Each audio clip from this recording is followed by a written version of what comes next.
Ini kolom-kolom pengen dalam kolom persingkuhan. Kajian kita sekarang khususnya adalah tentang masalah zakat fitrah. Salah satu ibadah seseorang hamba diijabah diterima oleh Allah, yaitunya menunaikan zakat fitrah. Syahrul Ramadan mu'allaqun bainas sama' wa wal ard. Ibadah Ramadan seseorang itu tergantung antara langit dan bumi. Tergantung tau bu, ndak naik, ndak turun. Itu tergantung tuh, tergantung. Dia awang tuh soalnya. Yu'adiyun sadaqatul fitrah sebelum ditunaikan zakat fitrah. Jadi zakat fitrah itu penentu itu penyambung. Nah, makanya khusus kajian kita, mana tahu kadang-kadang bahwa adalah akhir Ramadan kok sibuk kesedualahnya, sibuk kue karayo, baju karayo, sarawah karayo, talakuan rumah kesedualah, baju apa anak karayo bagai atau mudik tak boleh ya. Yang dilarang mudik pulang kampung nggak ada. Oh gitu ya. Kalau itu baik ya lakukan saja. Zakat maknanya adalah suci, bersih. Itu secara bahasa yang bisa kita pahami. Mengeluarkan sebahagian harta benda kita. Jadi sebahagian bukan keseluruhannya kepada yang berhak menerimanya sebagai sedekah wajib. Jadi zakat itu sedekah tapi wajib menurut ketentuan syariat agama. Atau bah 62 itu kan gitu. Innamas sadaqah, sesungguhnya zakat. Tapi zakat itu maknanya innamas sadaqah li, ada li di sana. Jadi mengeluarkan sebahagian harta benda kita kepada yang berhak menerimanya atas perintah Allah sebagai sedekah wajib yang telah disyariatkan. Bapak Ibu hadirin kaum muslimin rahimakumullah. Hukum zakat secara umum dan juga zakat fitrah adalah fardu ain. Fardu ain itu wajib seorang-seorang. Beda dengan fardu kifayah. Kalau dalam kawatannya boleh kok. Kita kan bukan sedang khutbah Jumat, tapi kajian pagi. Jadi hukumnya adalah fardu ain. Bapak Ibu hadirin kaum muslimin rahimakumullah. Awal disyariatkan perintah zakat itu pada tahun kedua sebelum Ramadan. Itu disyariatkan ibadah zakat tersebut. Dalilnya ketentuannya adalah aqimis shalah wa atuz zakat. Dirikan salat, tunaikan zakat. Jadi dirikan sholat itu didirikan, bukan hanya sekedar dilaksanakan. Kalau laksanakan amalis sholat, lakukan sholat. Tapi aqimis sholat, dirikan sholat. Kamu dirikan sholat dengan melaksanakan sholat beda. Itu buktinya. Sholat dia rajin, maksiat pun tekun. Kan ada juga itu. Berarti mendirikan sholat dengan melaksanakan sholat ada perbedaannya.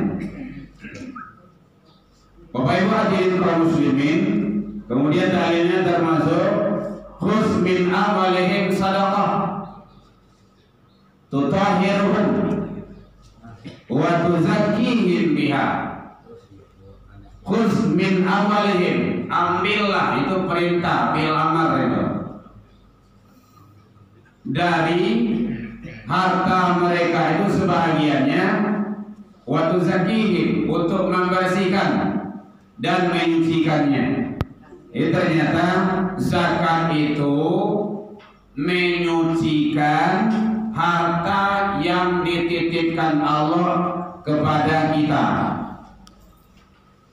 Kalau zakat tidak dikaluan, haratu awak tu kumuah dalui. Nah, kalau dia awak badaki namanya itu, daki tu. Kalau di kampung badaki namanya itu. Ada kotorannya, maka keluarkan. Khuz min awalihim sadaqah. Makanya kalau ada orang yang mengingat awak, bu zakat jangan lupa. Bersyukur awak sabana lagi niat. Tujuannya memerhatikan atau awak waktu zakihim dan juga menyucikan orangnya, orang yang berzakat itu. Makanya kala menerima zakat itu ada namanya ijab dan qabul. Ijab qabul itu bukan hanya akad nikah.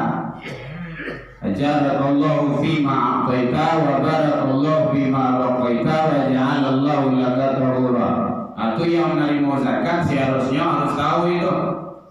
Kenapa? Ibadah seseorang itu diijabah makbul di sisi Allah, ada ijab dan qabul. Ada ijab, qabul. Ijab itu kan permintaan, qabul itu kan diterimanya. Kalau dalam akad nikah sah, gitu kan. Ibu ya. Bapak Ibu hadirin kaum muslimin rahimakumullah.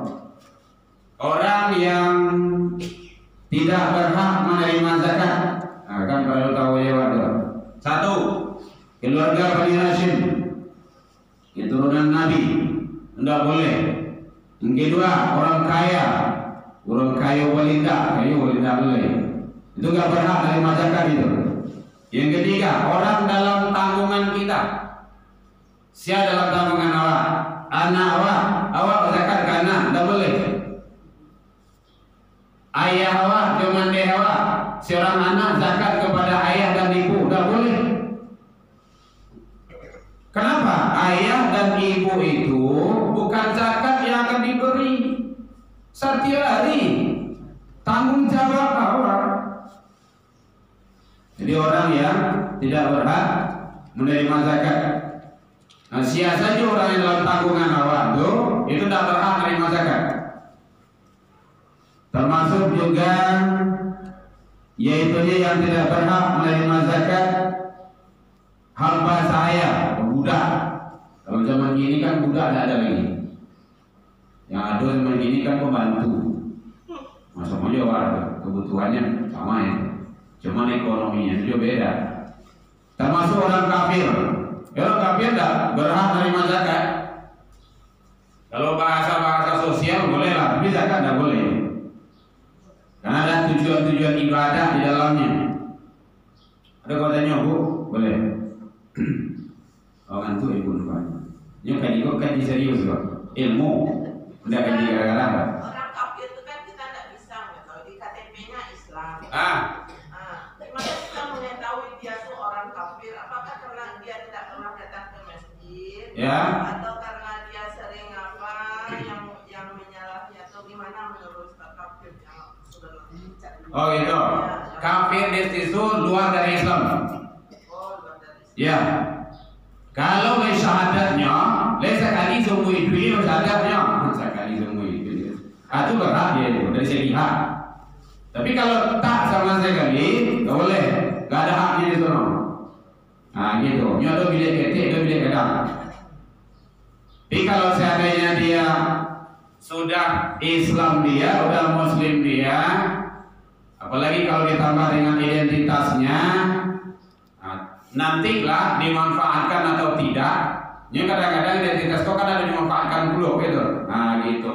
Tapi kalau ada data-datanya, tapi kalau tahu awak, kalau zakat fitrah setidak kan di lingkungan awak. Tidak mungkin jauh ke sono gitu kan. Nah, kalau zakat mal baru gitu kan jauh jangkauannya. Nah, di lingkungan kita kan tahu. Nah, maka teknis dalam pembayaran zakat itu, hadirin kaum muslimin, jangan hanya pada pedanya sekarang lagi lapis saya. Ada pembinaan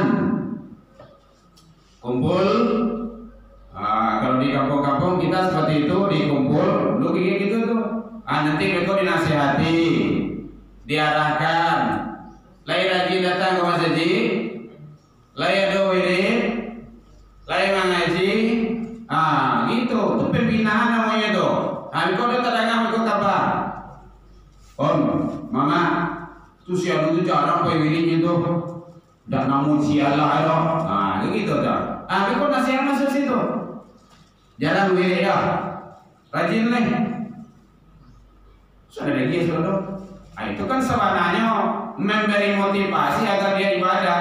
Jadi bukan hanya lapis tanggung jawab, ada hubungan sosial secara horizontal, ada hubungan vertikal kepada Allah. Jadi di samping kita mengasihi, ada nasihat-nasihat di dalamnya. Jadi dia lapis sebaiknya seperti itu. Kalau dia lapis saja, itu dalam pelaksanaan ibadah kurang afdol lah, itu lebih baik, kurang mengena nantinya. Tujuan kita zakat itu kan membina kehidupan beragama dan kehidupan sosial. Jadi kalau lingkungan awal masih tidak, kita kan tahu panitia zakat, kita kan tahu. Jadi ibu-ibu besok ramai watang komasajilai, ikut sabananya memang hak ibu, tetapi nanti Allah juga tidak senang, Allah juga tidak cinta kalau seandainya juga dengan tidak cara baik. Maka rajin datang sholat ke rumah saji, itu kan pembinaan namanya tuh. Jadi bukan hanya gugur kewajiban awak sebagai panitia, seperti itu. Jadi kaum muslimin rahimakumullah. Jadi kalau kita tahu memang toh beliau itu bukan sebagai orang Islam, Muslim, tidak boleh, tidak ada haknya. Itu di luar itu, di luar jangkauan. Tapi kalau sebagai sumbangan sosial boleh. Ini bunyinya saja zakat. Gitu. Masih ada Bu? Bapak Ibu hadirin kaum muslimin yang berhak, yang terlarang, yang terhijab namanya itu. Waktu pembayaran zakat fitrah awal Ramadan itu sudah boleh. Jadi 1 Ramadan sudah boleh? Boleh. Kalau dari segi unsur hukum kebolehannya. Kemudian sunnahnya akhir Ramadan. Andaikan besok awak Idul Fitri maghrib nanti itu sudah jatuh hukumnya. Bahkan di situ nantinya hukum yang baik itu sebelum pelaksanaan khutbah Idul Fitri, Idul Fitra. Dari segi rentang waktu, kan dari segi hukum tadi. Kalau ada yang membayar pas khatimnya mimbar boleh. Kadang-kadang panitia itu hebat kan gitu. Seminggu sebelum pelaksanaan hari raya, pembayaran zakat fitrah terakhir tanggal itu bagus itu. Supaya panitia pun tak kalah kabur. Iko awak sasa perayanya menyalihnya luar loh. Sekarang kalau mau direm gitu. Tentu kita juga butuh settingan waktu. Itulah kehebatan panitia di situ. Gue nanti 3 hari, 4 hari menjelang hari raya. Tapi bagaimana hukumnya itu dari segi hukum, maka jatuhnya adalah menjelang khutbah itu wajib hukumnya. Mukaruh hukumnya, atau kalau bahasa perempuan makruh hukumnya setelah pelaksanaan Idul Fitri. Jadi yang sudah kok zakat fitrah berubah status dia. Halo, assalamualaikum Bu ya. Yuk, Allah sholat orang di Padang. Allah sekali baru. Ini sudah ayo kan? Bagus Bu. Awak belum bayar zakat fitrah loh. Lei boleh aja bayar boleh. Lei zakatnya namanya dah. Kok tinggal minta aja mah. Zakat loh. Jadi sedekah bin sedekah sudah berubah statusnya. Jadi makanya sesibuk aja menjelang rayo, persiapan rayo lebaran menyambut Idul Fitri, jangan sampai karena itu adalah penentu. Rencana dari kini kemana diarahkan, ke siang, ke masjid atau ke panitia atau langsung kepada yang berhak menerima, silakan. Itu tidak ada halangan. Untuk terorganisirnya ke masjid ya silakan, boleh. Nah gitu, nanti kan bisa diarahkan juga. Nah gitu. Kemudian dari segi jenisnya zakat fitrah itu ada dua pendapat ulama yang termasyhur. Yang pertama menurut pendapat Imam Syafi'i harus dengan bahan dasar makanan, tidak boleh diganti dengan yang lain. Kalau awak di Indonesia, orang Indonesia itu makan apa? Makan bareng. Oh, makan nasi ya? Oh. Udah makan bareng enggak? Nasi itu dari bareng. Nah, kan gitu kan. Bareng kalau dari padi loh, padi tumbuh di tanah kan gitu turunannya. Jadi bahan dasarnya beras, maka harus pakai beras. Kalau ada yang berpendapat seperti itu betul-betul beliau memahami pendapat Imam Syafi'i. Tidak boleh zakat itu diganti dengan yang lain. Iya, menurut pendapat Imam Syafi'i. Nah, kalau di Arab ya kurma atau kismis, apalagi itu anggur atau yang lain-lainnya. Nah, itu boleh. Kalau di Papua itu lain bentuknya sagu. Nah, kalau bahan dasar makanan itu sagu, dengan sagu. Jangan dibayar dengan beras, karena bahan dasarnya disorok gitu. Tapi kalau awak risiko dibagi sagu itu justru itu lopong sagu bisa aja. Nah gitu. Ya Bu ya. Jadi pendapat Imam Syafi'i kalau ada ambo jabari boleh. Karena hadisnya Rasulullah berbuat seperti itu dulu dengan para sahabat, menunaikan zakat itu dengan barang dasarnya itu makanan pokok. Karena tu'matal masakin, memberi makan bagi miskin. Yang kedua, menurut pendapat Imam Hanafiyah, boleh dengan sejenisnya atau setaranya, seukuran. Beliau berlandaskan kepada Al-Quran bahwa dijelaskan oleh Allah Subhanahu wa Ta'ala, belumlah sampai kecintaan seseorang itu kesempurnaannya kepada sesuatu hal yang sempurna sebelum dia memberikan mimma tuhibbun, sesuatu yang dicintainya. Kepiang itu kan termasuk yang awak sayangi, yang awak suka, yang awak cintai. Maka boleh dengan uang. Ini menurut pendapat Imam Hanafi. Yang kedua, landasannya kalau bahan pokoknya dia beras sudah ada untuk makan, tapi yang tidak ada saja ada makanan tidak ada, ini makanan itu untuk sholat dah, talakuang dah, makanan itu untuk talakuang dah, talakuang tidak ada dah, bahkan sholat, kain sarung tidak ada, bahkan sholat.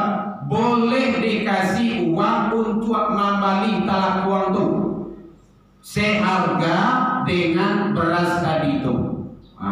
Gitu. Jadi itu nanti pemanfaatannya lagi. Maka menurut pendapat Imam Hanafi boleh dengan uang atau sejenisnya dalam rangka untuk menyenangkan dan mensejahterakan fakir miskin di kala itu. Jawabannya Bu, boleh. Hari jam 7 berapa? Yang berhak menerima zakat, jalihnya di situ secara umum atau bah 60. Boleh di situ tuh. Tapi zakat fitrah itu lebih utama orientasinya kepada fakir miskin. Atau bah 60 itu innamas sadaqah. Sesungguhnya kalau di situ namanya zakat, kan sedekah, zakat wajib, sedekah wajib dari itu. Innamas sadaqah li, ada li nya itu Bapak Ibu yang ahli, yang bahasa Arab, yang pandai bahasa Arab. Li itu tuanya kasadualahe, tidak boleh dibagi, tidak boleh kata lain diumpamkan zakat itu. Li sia saja fuqara, fakir. Siapa yang fakir tuh? Di dalam kitab Fathul Gharib itu dijelaskan fakir itu ndak ada usaha, ndak ada penghasilan. Usaha itu ndak ada. Bahkan ada penghasilan, bahasa ada duitnya tergantung kepada pemberian orang lain. Jadi tuh, kalau memang itu status beliau lebih utama karena peringkat 1. Utamakan itu. Innamas shadaqah li, baginya fakir. Jadi fakir itu ndak ada usaha, ndak ada penghasilan. Hidup tergantung kepada orang lain. Anak ada kepada cucu jauh lo, atau tetangga, lain lagi di tetangga beliau makan, kalau enggak. Gitu. Itu berhak itu. Yang kedua, miskin.